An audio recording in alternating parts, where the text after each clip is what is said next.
মানুষ আমাদের থেকে সরে যাচ্ছে, কসবা কাণ্ডের পর তাৎপর্যপূর্ণ মন্তব্য টিএমসি কাউন্সিলর সুশান্তের। বন্ধুরা, তার বক্তব্য ভেবেছিলাম রাজনীতি আমার পক্ষে আর টানা সম্ভব হবে না, কিন্তু কসবা কাণ্ডের পর বিশেষ কিছু ইস্যু নিয়ে মুখ খুললেন সুশান্ত ঘোষ। আপনারা জানেন কসবা কাণ্ডে এই মুহূর্তে রাজ্য তোলপাড়। গতকাল ভোর সন্ধ্যায় কলকাতার জনবহুল জায়গায় ঘটে যায় এই ঘটনা, আর অল্পের জন্য প্রাণে বাঁচেন তৃণমূল কাউন্সিলর সুশান্ত ঘোষ। ঘটনার পর এদিন এবিপি আনন্দের কাছে একাধিক বিষয় নিয়ে তিনি মুখ খুলেছেন। আপনারা সকলেই জানেন এবিপি আনন্দ রাজ্যের টপ লিডিং মিডিয়া হাউসের মধ্যে পড়ে, আর সেখানেই তিনি এক সাক্ষাৎকারে বলেছেন যে ভেবেছিলাম রাজনীতি আমার পক্ষে আর টানা সম্ভব হবে না। তৃণমূল কাউন্সিলর সুশান্ত ঘোষ বলেন যে আমার মনে হয় যে প্রশাসনকে আরও একটু সজাগ হওয়ার দরকার আছে, আর একটু সক্রিয় হতে হবে, যাতে দুষ্কৃতীরা যারা মাথা তোলবার চেষ্টা করছে তারা না উঠতে পারে।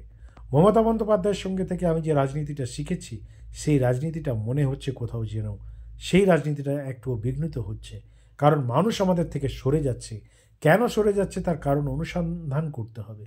আর দ্বিতীয় কথা, মমতা বন্দ্যোপাধ্যায়ের যে লক্ষ্য, যতক্ষণ জনগণ আছে, ততক্ষণ দল আছে, ততক্ষণ আমরা আছি, সেটাও মনে হয় কোথাও একটা ডিফার করছে ওই সমস্ত অঞ্চলে।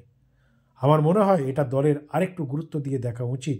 দলের যারা তথাকথিত নেতৃত্ব আছে দক্ষিণ কলকাতার, তাদেরকেও একটু গুরুত্ব দিয়ে দেখা উচিত। অর্থাৎ তিনি বিস্ফোরক মন্তব্য করেছেন এবং বুঝতেই পারছেন দল মারাত্মক চাপে।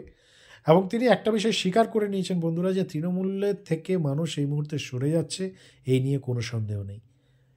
বিজেপি নেতা সভাপতি সুকান্ত মজুমদার তাকে বিজেপিতে আহ্বান করেছেন। দেখার বিষয় কি হচ্ছে শেষ অবধি আমাদের নজর থাকবে। আপনাদের যদি এই বিষয়ে কিছু প্রতিক্রিয়া থাকে অবশ্যই আপনারা লিখে জানাবেন, এবং চ্যানেলে নতুন থাকলে এই রিলেটেড পরবর্তী খবরের জন্য অবশ্যই বন্ধুরা চ্যানেলটিকে সাবস্ক্রাইব করে রাখুন।